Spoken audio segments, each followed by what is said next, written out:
Hi everybody, I just wanted to have a chat today to some pregnant mums and mums-to-be, because I hear time and time again of people who are scared, who are having a baby, who think they're never ever going to sleep again.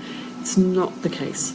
Prevention is the best cure for sleep problems, and I truly believe if you know how to prevent sleep problems, you will have a good sleeper from day one.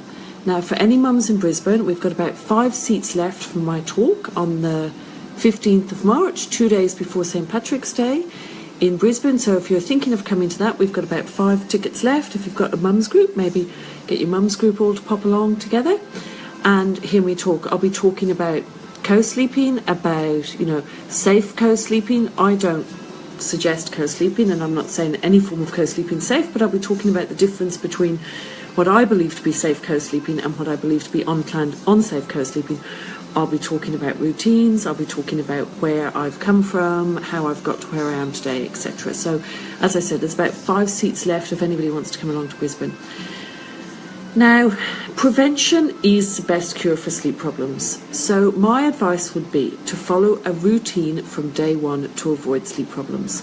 If a baby is born full term, you're often sort of left to do your own thing, or maybe advised to demand feed or advised to feed every 3 or 4 hours. If your baby is born prematurely, your baby gets put into special care or sometimes NICU. And I think it's quite unfair, because those babies who are born early get to go in a routine from day one, and it's like normal those babies get to go in a routine from day one. But yet how come full-term healthy babies don't get the same option? I think if you give your full-term healthy baby a routine from day one, you will avoid sleep problems. Now, often we've got people who come in the shop who are pregnant with twins or who have twins, and I say, well, it's going to be kind of easy for you because you're suggested to do a routine from day one. And people say, one baby will cry, the other baby might cry, you can't pick them both up, so it's okay for them to have a little whinge. But yet, how come when we have one baby, it's like this big crime for them to have any type of whinge? Well, it's going to happen. Babies will often have a little bit of a cry or a protest or a whinge. Unless, of course, you follow a routine from day one. Because babies who are on a routine are not hungry, do not suffer from reflux or colic like babies who are not on a routine. Yes, some babies on a routine might have a severe form of reflux, but lots of babies get reflux purely because they are not on a routine, so they are fed too often, which causes their milk to regurgitate, which can give them a sore tummy and make them cry. And popping those babies on a routine does 2 things. One, if they're formula fed, it puts bigger gaps between their feeds. And secondly, if they are fed from the breast, the mum's breasts go on a routine. Like farmers putting their cows on a routine, the milk is thick and creamy because the boobs know what time they're going to be milked. So a bit like how cows know what time they're going to be milked, cows make milk, a good quality of milk, and the farmers know if they milk them on a routine, that milk is a better quality. If demand milking worked, farmers would demand milk their cows. It's not what they do. So I know at Save Our Sleep, and so do my team who work with me, that if we put babies on a routine, we're putting the mum's breasts on a routine, the milk from her breast becomes thicker and creamier, and the baby becomes more satisfied, which eliminates things like reflux and colic. So how do we get the baby on a routine? It's a bit scary. First of all, you have to get the bedding right. I could talk for hours and hours about the bedding and cots. Make sure you get a cot with slats the whole way around. Make sure you put your money into the mattress. All cots have passed safety standards in Australia. Make sure you put the money into the mattress. The mattress is the most important part of your child's cot. You don't want a mattress that's got chemicals, fire retardants. You don't want a mattress that's been shipped in from China and flat packed or crushed in a shipping container. You want a good quality mattress with as little chemicals in it as possible. I couldn't find one on the market when I had Kieran. I had Dara and Killian prematurely. I knew I was having Kieran prematurely. I was told there was no way that Kieran was going to make it to full term, so I wanted a good quality mattress, so I ended up making my own, and now we've been able to share them with everybody, so people can buy them for their mini cribs or their cots. So if you don't want one of mine, get another good quality mattress. So how do you avoid sleep problems? How do you get your baby on a routine? Bedding, mattress. When babies come out of mum, it's nice and warm in there. They come out, they want to feel as tight, as safe, as secure and as warm. We achieve this by putting weighted blankets on them. So not weighted blankets as in those sand blankets you can get for some children with sensory who need weighted blankets, but lots of layers of bamboo or cotton blankets create a weight. So we do that on a good quality mattress.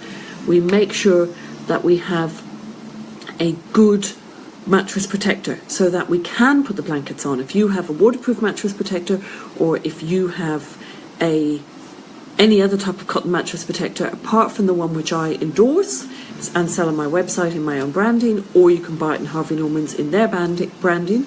Apart from that one, if your budget doesn't allow you to have that one, get a cotton towel, because you need to have the right mattress protector, then you need to have the right clothes on your baby, and then you need to have the right bedding for the routine to work. If you've got all that right, if you have all of that right, then you will be able to get your baby on the routine. So how do you get your baby on the routine?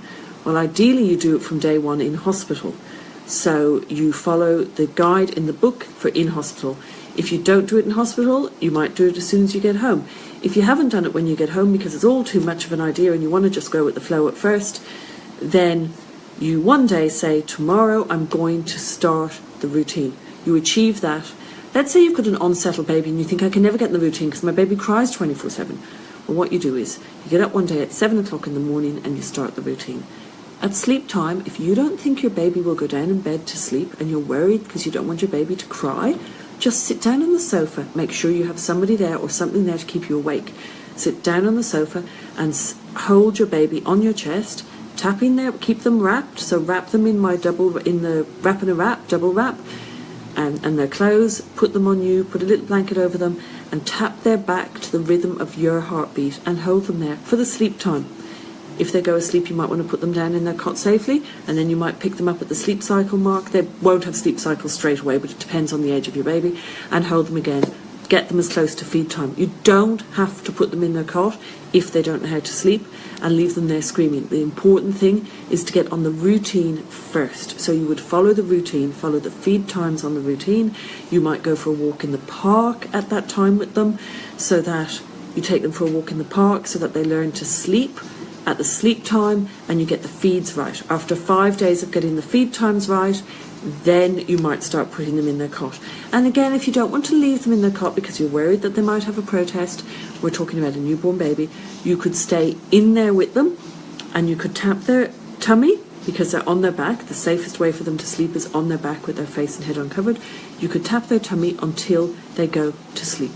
Now, prevention is the best cure for sleep problems. I would advise to follow a routine from day one in hospital to avoid any sleep problems. But if you don't want to do that, then you can start at any point, but start at 7 o'clock in the morning. And believe me, if you do follow a routine, the crying will be reduced if you have an unsettled baby. Now, I'm just going to have a look and see if I've got any questions. So excuse me a minute while I just take a look and see what questions we have.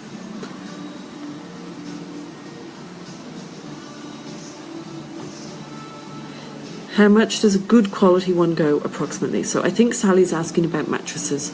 Our mini crib mattresses, which fit in some Bori bassinets and the Bloom mini crib, are $135, but the mattresses that we sell start at $319, $10 shipping, and they $319 to $349 is the prices, and we have them for most cots. That's it with the questions for today. I'm going to leave it there. Please have a look in a minute for a copy of the bedding guide to help you with your newborn baby. Following the bedding guide is a really important part of my advice. You can't get the routines to work if you don't follow the bedding guide. So I'll put a link up in a minute for the bedding guide. Thank you very much for listening, and we will see you soon.